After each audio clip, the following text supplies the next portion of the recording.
കഴിഞ്ഞ ക്ലാസ് പഠിച്ചത് എല്ലാവരും നോക്കിയായിരുന്നോ? ഡൗട്ട് എന്തെങ്കിലും ഉണ്ടോ? ഹോംവർക്ക് ഒക്കെ ചെയ്തല്ലോ? ചെയ്തോ? ഡൗട്ട് ഒന്നും ഇല്ലല്ലോ? ഓക്കെ, ഇപ്പൊ ഡൗട്ട് ഇല്ലാത്ത സ്ഥിതിക്ക് ഞാൻ കുറച്ച് ക്വസ്റ്റ്യൻസ് ചോദിക്കാം. ശ്രീലക്ഷ്മി, സോളിഡ്സ് എന്താ? Very good. ഇരുന്നോ. പിന്നെ എക്സാമ്പിൾ പറഞ്ഞു കാവ്യ സോളിഡ്സിന്. ഓക്കെ, ക്യൂബ്, ക്യൂബോയിഡ്, പ്രിസമാണ് സോളിഡ്സിന് എക്സാമ്പിൾ. അവിടെ ഇരുന്നോ. ഇനി അടുത്തത് പ്രിസം എന്ന് പറഞ്ഞാൽ എന്തായിരിക്കും? ശില്പ, പ്രിസം ഈക്വൽ ബേസ് ഉള്ളതിനെ നമ്മൾ എന്തെന്ന് വിളിക്കുന്നത്? പ്രിസം എന്ന് പറയും. ഓക്കെ, ഇതിൽ നിങ്ങൾ ഏതൊക്കെ ഷേപ്പാണ് ഒബ്സർവ് ചെയ്തത്? ഷിൻസി, ഇതിൽ എത്ര ട്രയാങ്കിൾ കാണുന്നത് ഫാത്തിമ? ഓക്കെ, ഇത് ഞാൻ എന്തോ ചെയ്തിട്ടോ, ഇത് ഞാൻ ഫോൾഡ് ചെയ്തു. അപ്പൊ നമുക്ക് എന്താ കിട്ടുക? ഒരു സോളിഡ് ആണ് ഫോം ചെയ്തത്. ഈ സോളിനെ വിളിക്കുന്ന പേര് എന്തായിരിക്കും Sreelakshmi? Square pyramid. Very good. Okay, ഇതാണ് നമ്മൾ എന്തെന്ന് പറഞ്ഞ സ്ക്വയർ പിരമിഡ് എന്ന് പറഞ്ഞാൽ. ഇത് പ്രിസം ആവാൻ ചാൻസ് ഉണ്ടോ ഫാത്തിമ? ഇല്ല. എന്തുകൊണ്ടായിരിക്കും ശില്പ?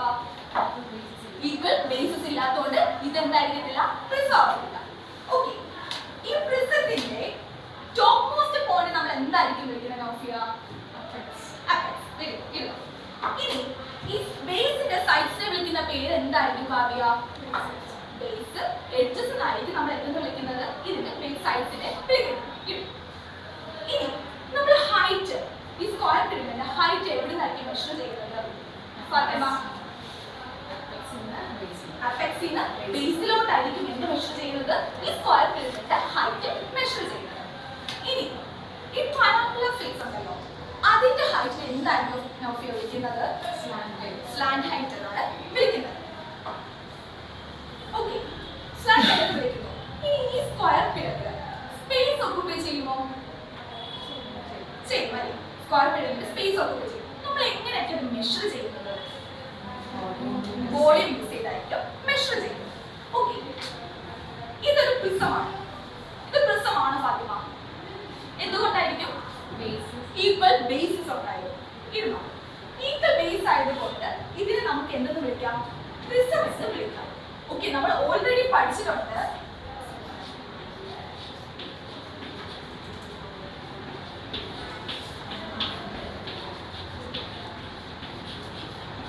വോളിയം ഓഫ് എ പ്രിസം എന്തായിരിക്കും Kavya?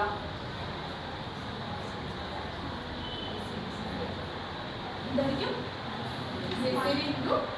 height. Base area into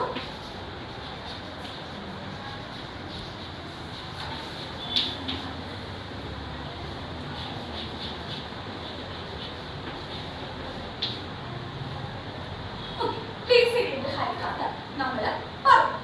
ഇനി ഈ സ്ക്വയർ പിരമിഡ്, ഈ സ്ക്വയർ പിരമിഡ് ഞാൻ കുറച്ച് മണ്ണ് നിറച്ചെന്ന് വിചാരിച്ചു.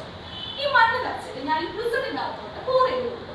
അപ്പോൾ ഇതിൽ 1/3 പോർഷൻസ് ആയിട്ട് എന്തായിരിക്കും? ഫിൽ ആവും.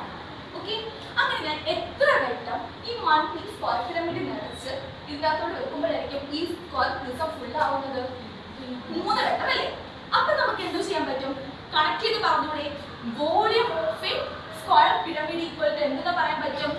1/3 of volume of a prism എന്ന് പറയാം.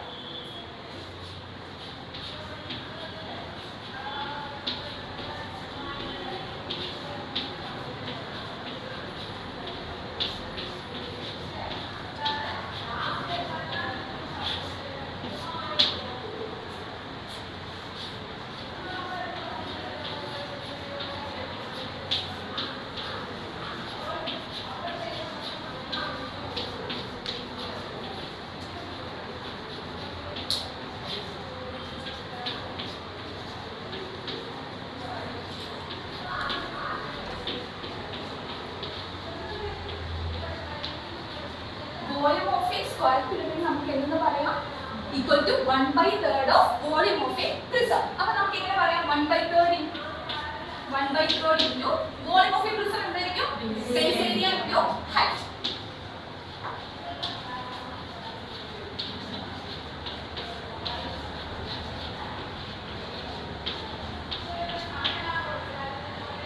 അപ്പോൾ എന്താ? Volume of a square pyramid എന്ന് പറഞ്ഞാൽ എന്തായിരിക്കും 1/3 of volume of a prism. അതിന്റെ ഇക്വേഷൻ എന്തായിരിക്കും?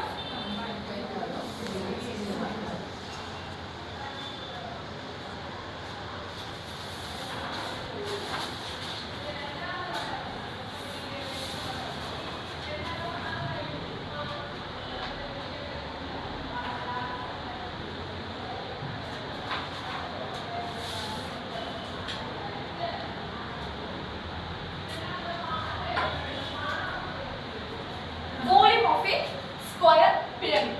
The volume of a square pyramid is 1/3 of product of area of a base and height of the pyramid. അപ്പോൾ വോളിയം ഈക്വൽ ടു നമുക്ക് എന്ത് പറയാം? 1/3 into base area into height. Fathima ഒന്ന് വായിക്കോ. Volume of square pyramid. The volume of square pyramid is 1/3 of the product of the area of the base and height of the pyramid. Volume equal to 1/3 into base area into height. Okay, എല്ലാവർക്കും topic മനസ്സിലായല്ലോ?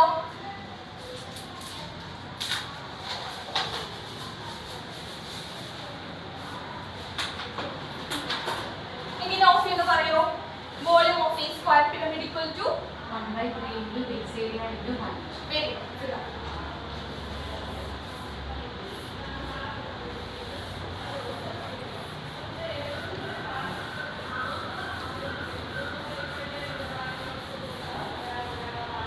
Okay, ഇത് related ആയിട്ടുള്ള problem നമ്മൾ അടുത്ത ക്ലാസ്സിൽ ചെയ്യുന്നത്.